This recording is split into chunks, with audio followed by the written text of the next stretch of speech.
Well, I was awake, of course, during the night, and I wrote, I dictated, I recorded the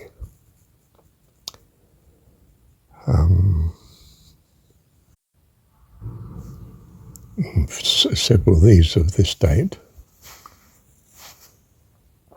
as above. That's S1511.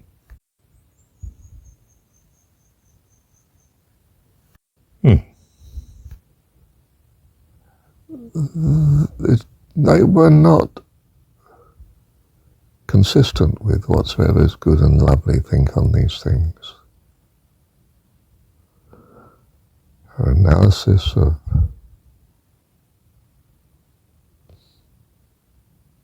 the pitfalls of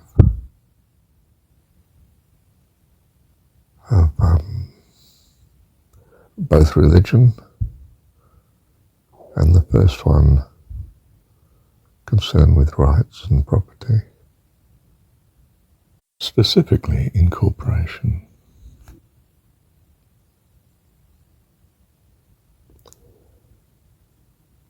And then I fell asleep, and in the sleep at some point I came to an overwhelming wretchedness and misery. And in the midst of it, I suddenly thought, but I don't have to think this. And I immediately found myself awake. As now. Just in case I'm still dreaming, but I mean, I think I'm awake.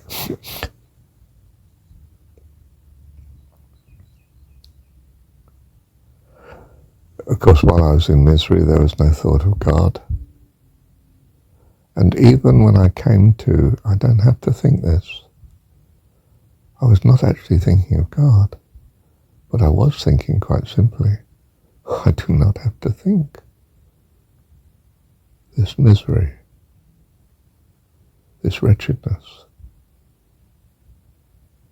And I was awake again. I'm awake in instant, absolutely instantaneously.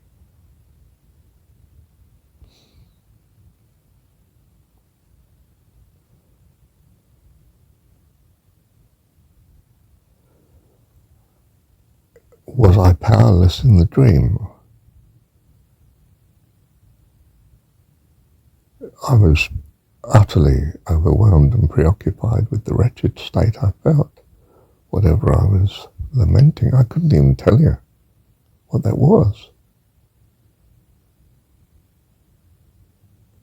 And yet in the midst of that, God rescues me with a single thought.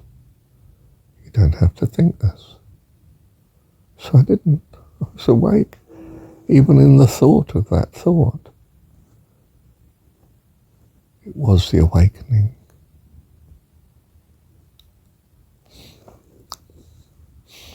I find that quite wonderful. Disturbed that I can't be sure, so to speak, that I will always receive such message. Should I ever be in the pit of despair while awake, supposedly, here, as now. But I certainly know I wish to be. In my present state of mind, but my present state of mind is not in the dream. The dream, I fancy, is a subconscious situation where a self-imprisonment is ruling. Now, I don't know why I should fall into dreams when asleep, given I live in the trust and love of God when awake. It doesn't make sense to me why this can happen. But I take it as very instructive, and I thank God for it, because He's allowed it.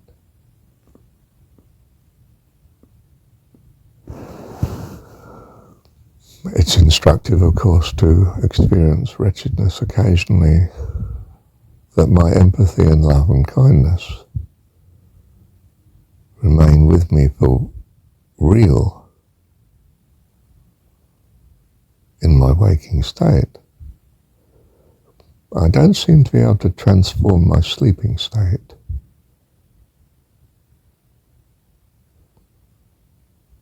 I would, casually speaking, like to,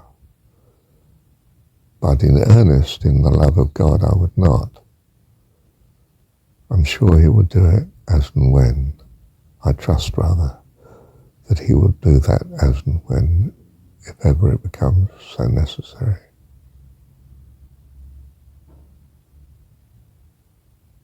It's a very strange experience, though.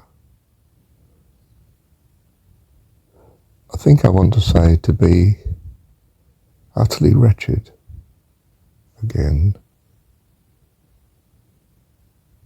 and without any thought of recourse to God,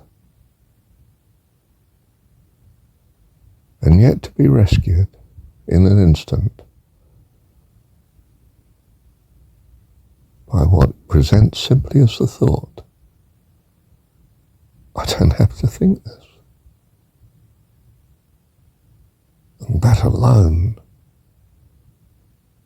wakes you out in an instant, a most fantastic rescue miracle in the context of the situation of the dream, out of the dream. Thank you, Heavenly Dad. Well, I'm aware of the view that the subconscious is just a store, a library of memory, which of course you can peruse through and get swept up in the story. The historicity as it becomes, of course. Not really history, perhaps, quite. I'm reminded too of the notion that Paramahansa stopped sleeping. He didn't sleep at night. Given his shape, he obviously didn't stop eating.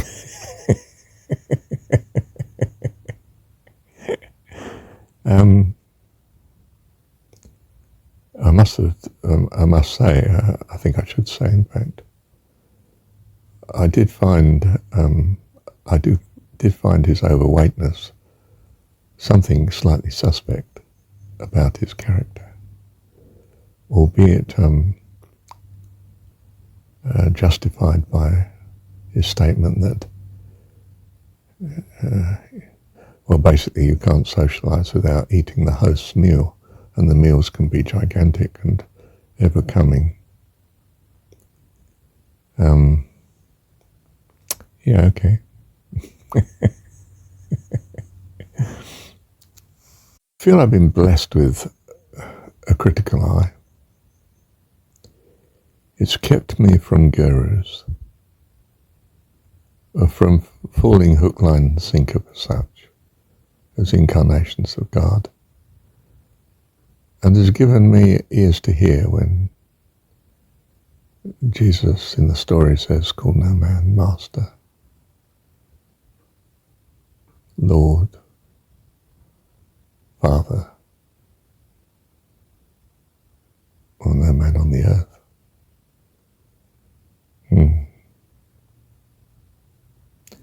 Thank you, Heavenly Dad. Not sure as a critical mind is can be safely accommodated in full godliness. And yet why of yourselves judge you not what is evil? You fall into the pit, blind leaders of the blind, because you've made yourself blind to pitfalls that you indulge in. I've added a bit here. You'd better check the original scripture. See the context in which Jesus is talking to the scribes, Pharisees, hypocrites. He's scathing in the story. Doesn't mean to say we have to be. I'm not saying the story's perfect. But it's interesting that he is. The only intolerance that Jesus seems to really indulge in is his intolerance of hypocrisy.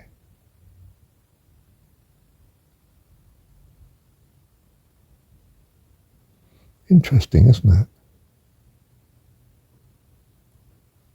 Do you think he's right? Well, of course, if you believe with all your heart that your Christianity is following Jesus, you have to say, of course he's right. Or you might say, but it's because he's God and we're not. Yeah, okay. I'm not buying that one. I don't think that's his view in the story. I know it's your view in your religion, and I understand that. Bless you. Thank you, Heavenly Dad. You'll notice, I've lightened up. I don't know, 4 or 5 recordings later, I've managed to get out of the slough of despond. If you were Pentecostal, you'd say, yes, clearly you're under satanic attack. I might agree with you, but I don't think I'd say it was clearly. Thank you, Heavenly Dad.